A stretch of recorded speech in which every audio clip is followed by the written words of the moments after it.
Bonjour à tous, aujourd'hui j'avais envie de vous partager les guides pédagogiques, les fichiers, les manuels que j'utilise pour pouvoir réaliser mes séances en classe dans les différents domaines.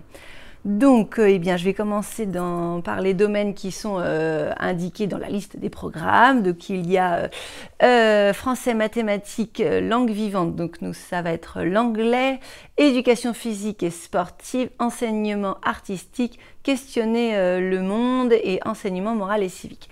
Alors, on se dit qu'il n'y a pas beaucoup de matière, mais dans français, dans mathématiques, dans questionner le monde, eh bien, il y en a pas mal. Alors, je précise aussi que je suis donc dans un niveau de CE1 et donc du coup, je vais vous présenter des outils plutôt du cycle 2 et particulièrement du CE1. Donc en français, eh bien cette année et puis l'année dernière, j'utilise pour tout ce qui est le travail de la compréhension, de l'oral, de la littérature, une histoire par semaine. Ça, c'est vraiment quelque chose que je trouve super.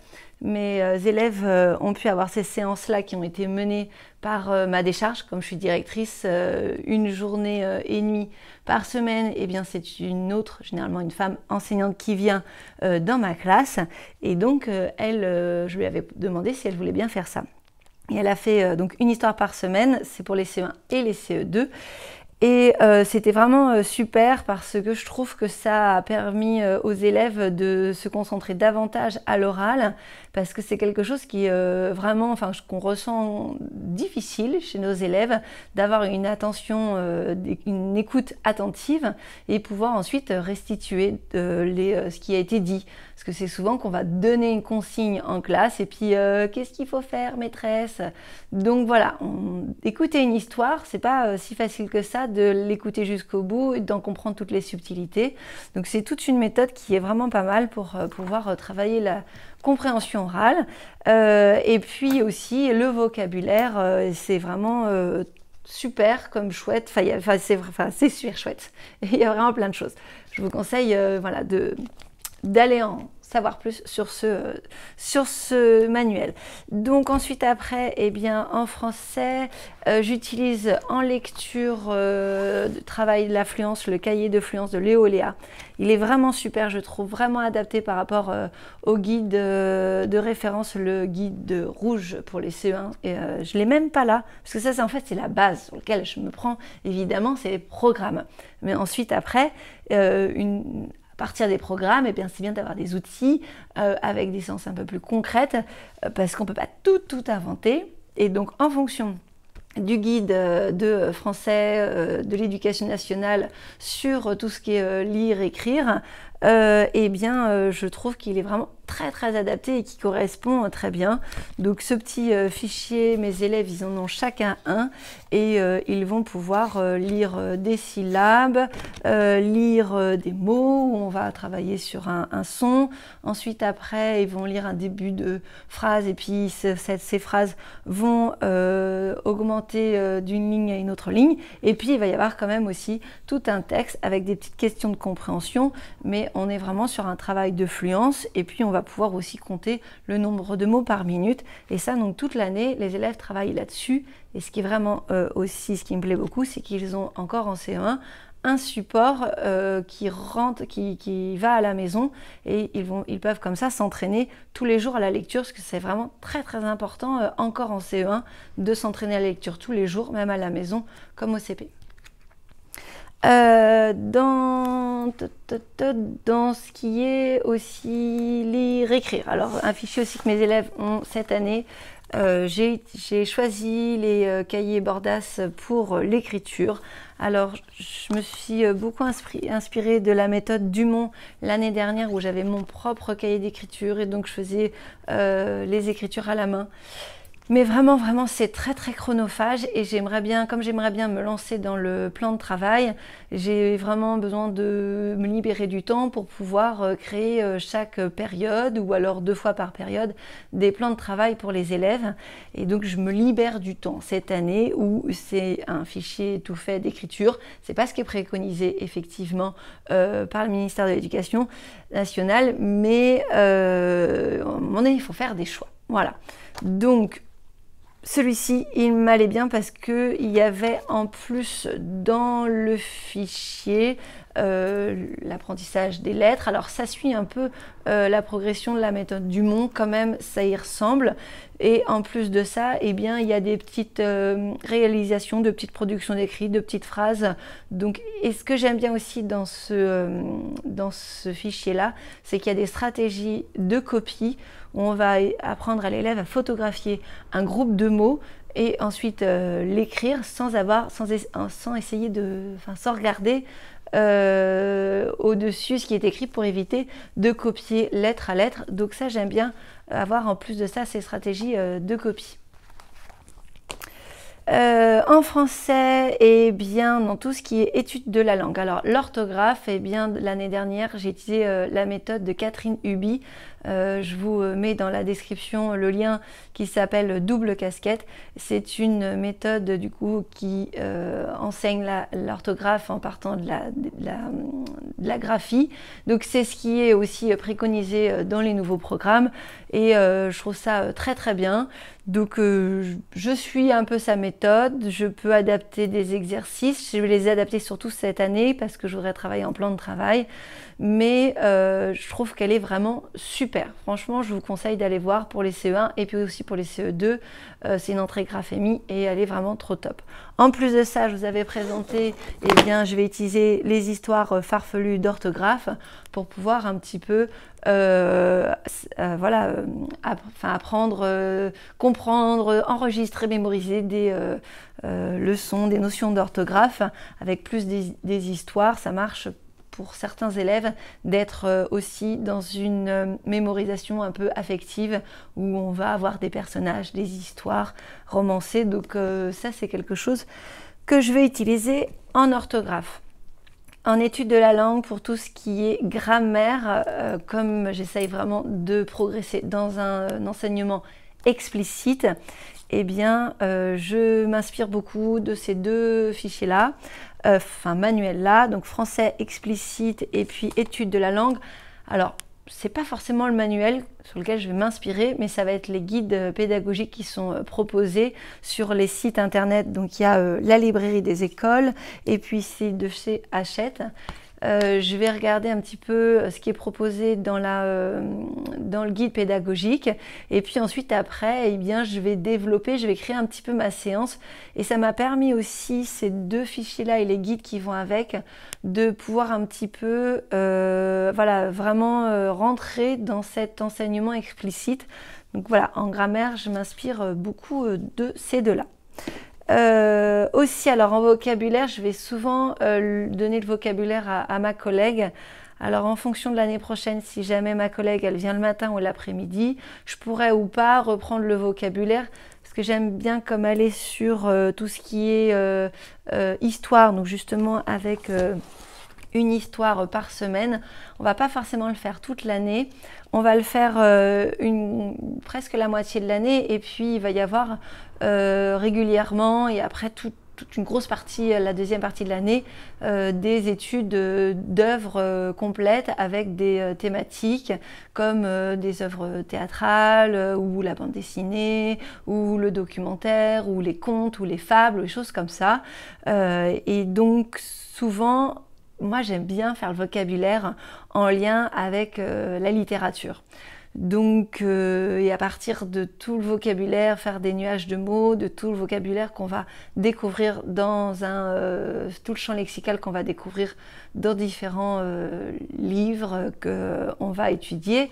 Donc, je donnais souvent le vocabulaire à ma collègue. Mais si jamais elle vient plus, comme elle vient une journée complète plus une demi-journée, si elle vient le matin, je lui laisse le vocabulaire. Si elle vient l'après-midi, eh bien, je laisserai plutôt des activités de PS. Et donc, ça, c'est le guide pour enseigner le vocabulaire.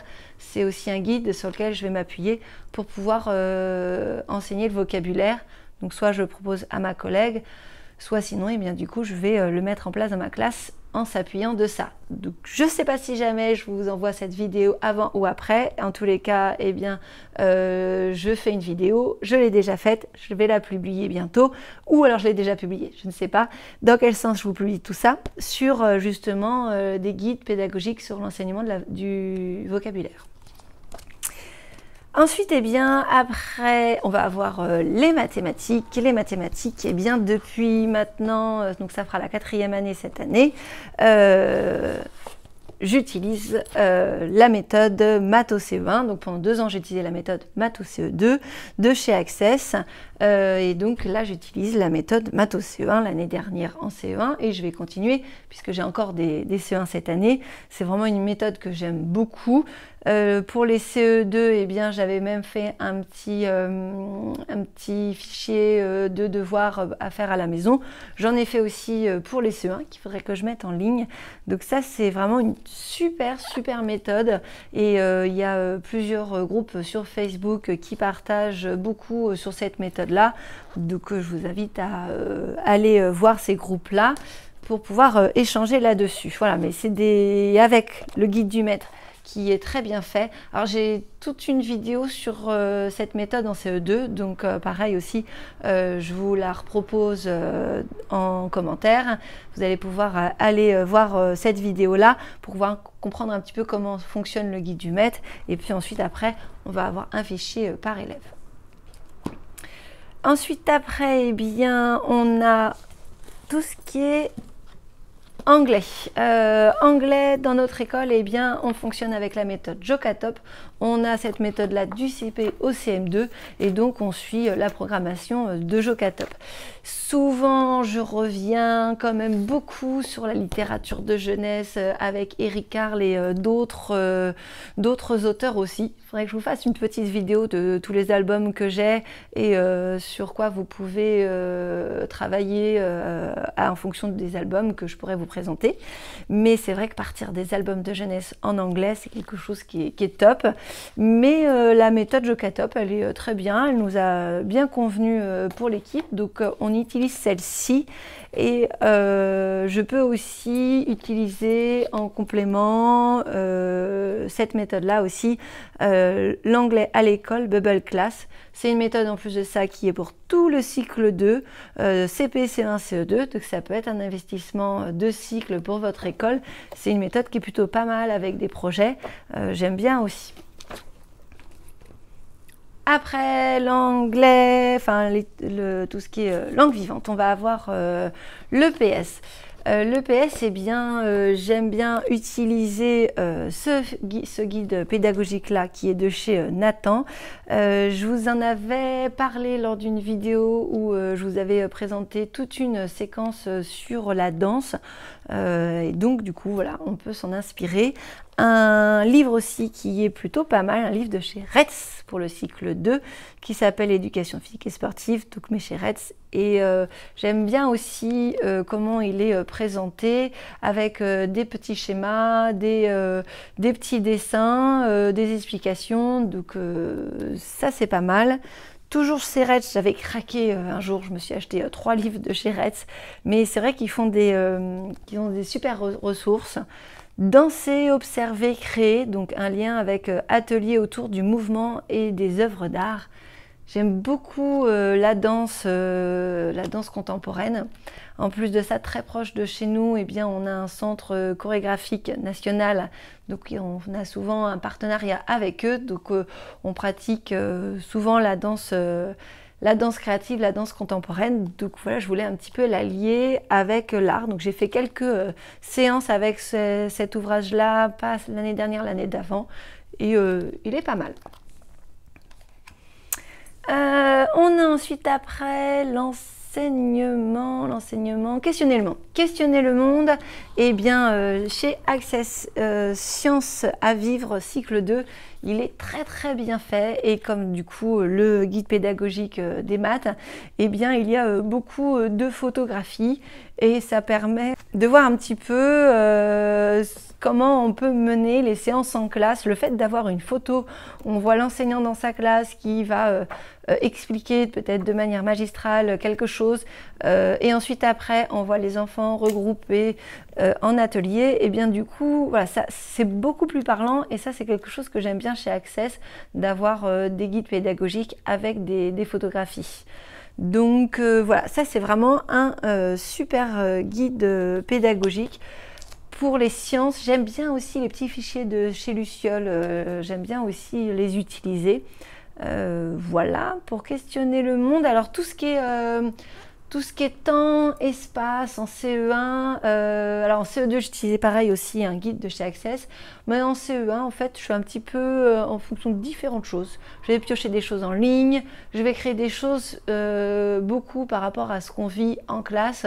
Sur le temps, il y a notre calendrier de classe, je vais utiliser aussi souvent la littérature de jeunesse pour travailler sur le temps, et puis sur l'espace, eh bien j'utilise les cartes j'utilise les plans de notre école, enfin les plans de la classe, le plan de notre école, le plan de notre quartier village, et c'est vrai que je pars beaucoup de ça finalement, donc je ne vais pas prendre un fichier, un manuel.